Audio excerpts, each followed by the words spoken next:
ऋषि मुनि एवं वेद शास्त्र से यह ज्ञात होता है कि अगर जाने अनजाने में किसी से पाप कर्म हो जाए तो उसका प्रायश्चित करने से पाप कम हो जाते हैं।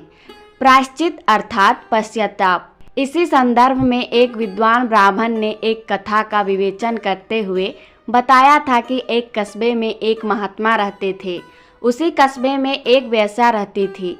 महात्मा जी अपना कार्य करते थे और वह वेश्या अपना कार्य करती थी। यानी महात्मा जी लोगों को अच्छी शिक्षा और ज्ञान का उपदेश देते थे और वेश्या अपने धंधे में लिप्त रहती थी। लेकिन वेश्या रोजाना सुबह के समय जब नहा धोकर धंधे पर बैठती थी तो उससे पहले 2 मिनट भगवान की मूर्ति के सामने बैठकर अपने अपराधों की क्षमा मांगती, फिर अपने धंधे में लिप्त हो जाती।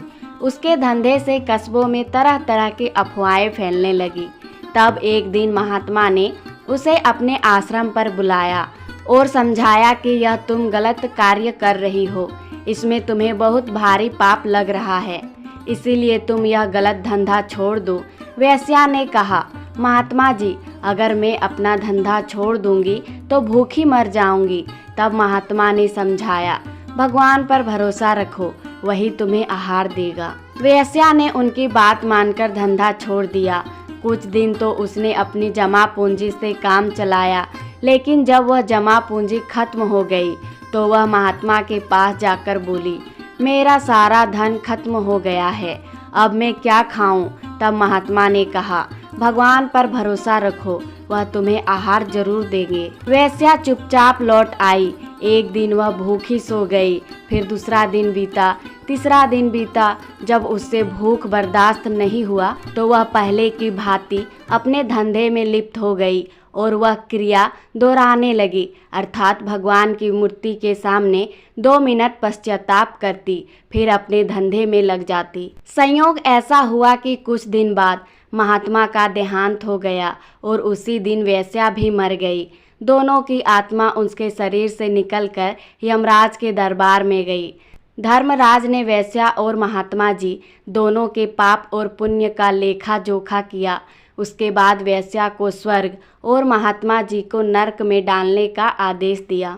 महात्मा जी ने यमराज से कहा, हे अधर्मराज, आपके दरबार में अन्याय हो रहा है।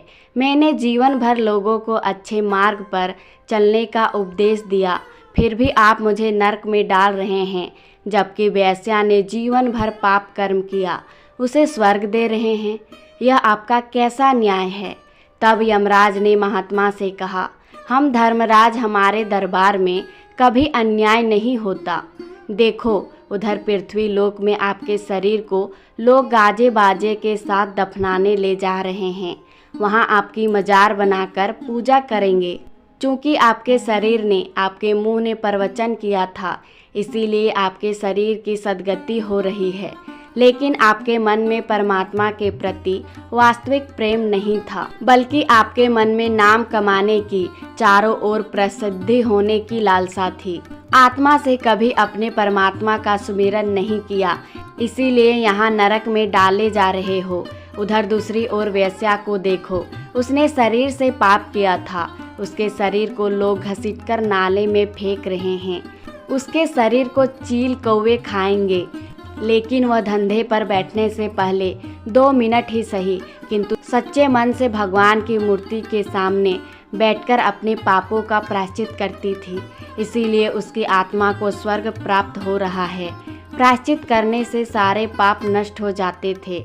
यह बात आप भी भली भांति जानते हैं, किंतु आपने तो नाम कमाने का भूत सवार था, अतः जिसने जैसा किया उसे वैसा मिला।